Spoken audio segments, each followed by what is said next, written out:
Hooray for Hollywood!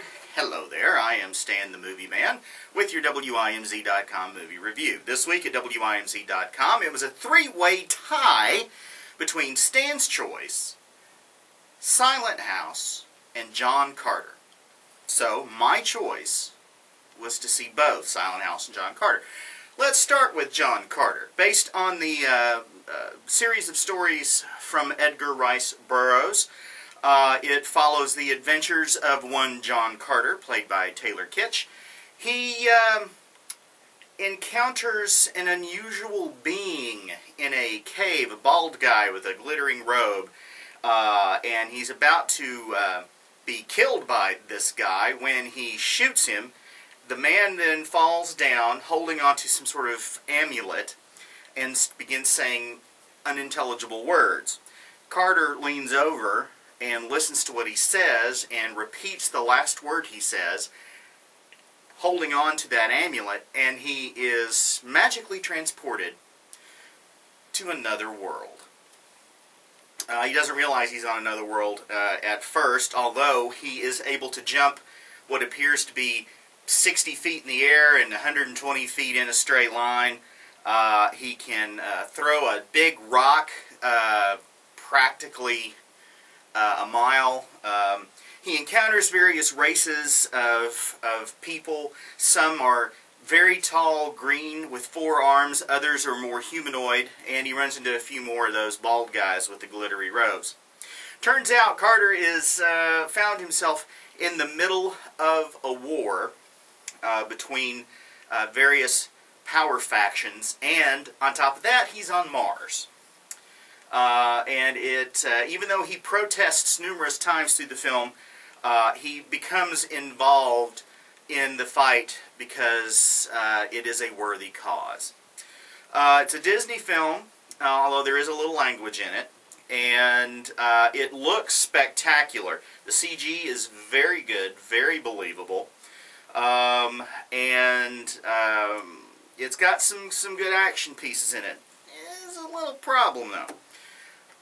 The story feels real bloated. It's padded, and it's also so melodramatic. Granted, the source material is, 100 or so years old, maybe more than that. But, it just felt so soap opera-ish.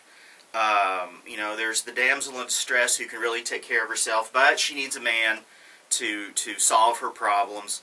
The alien, and this is another thing that kind of bothered me about the movie. It's very much like stories involving the white man coming to help Native Americans or African Americans. They require a white guy to solve their problems because they can't do it on their own. It's over 2 hours long, and while it is visually spectacular, and there are some good action scenes, it just seems to drag. It didn't generate any real excitement in me to see what was going to happen next. I know Disney wants this to be the next great fantasy franchise. They're going to have to do much better next time if they want this to be a ongoing, multi-feature franchise that will rake in the kind of money that Star Wars or Harry Potter did. I'm not that impressed. I'm giving it 3 guitars. Now, let's go to Silent House. It stars Elizabeth Olsen as a young woman named Sarah. She and her father and uncle are up at the family's vacation home, which is in a great deal of disrepair, and they are in the process of trying to fix it up so that they can sell it.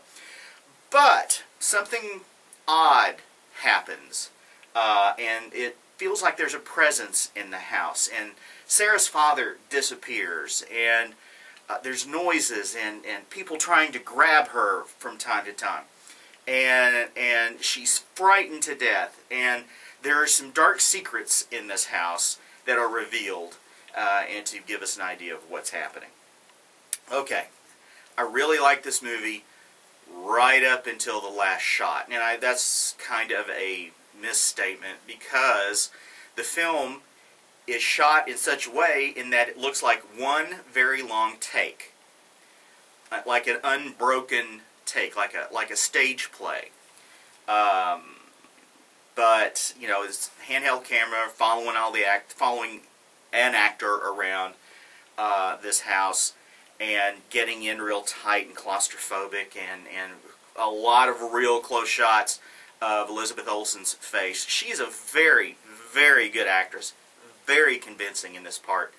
But the story really ratchets up the tension. I had 3 or 4 different scenarios going in my head. Okay, this is what's going on. Okay, no, this is what, no, wait, this is what's going on. And I finally had to come back to one of my scenarios to explain what was happening. And it is explained what is happening. But while this movie's very good at ratcheting up the tension and creating a sense of dread like no other, it doesn't pay off in the end. The last scene you see before the screen goes black really corrupts the entire experience. And I heard a couple of people around me, of course one guy behind me was yawning through most of the movie. He said he wanted his money back. But you know, it was like, oh, that's it? That's the end? That's how they're going to finish it? It really lets you down. You're really expecting some monstrous thing to occur to wrap things up. It doesn't. Now, I realize that's like life, but I don't go to the movies to see life. I go to the movies to be entertained by weird stuff or completely implausible things that you know, can never happen or never turn out exactly the way that, you know, you want them to. And in this case, it doesn't turn out the way I wanted it to. It's a good movie right up until that very last shot, and that just screws up the whole thing.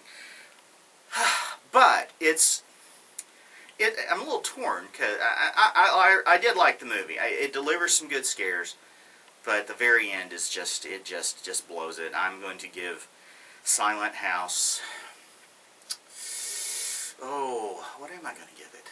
Oh, 2 guitars, because it really, that ending just kills it. That and the fact that there are some things that go on that happen in every horror movie that, you know, just are stupid. Go to WIMZ.com to read my complete review, as well as to vote on the movie that I'll see next time. Questions or comments can be sent to StanTheMovieMan@att.net. You can also follow me on Twitter and get instant, during the credits, one-line reviews by following me on Twitter @MovieManStan, all one word. Till next time, later.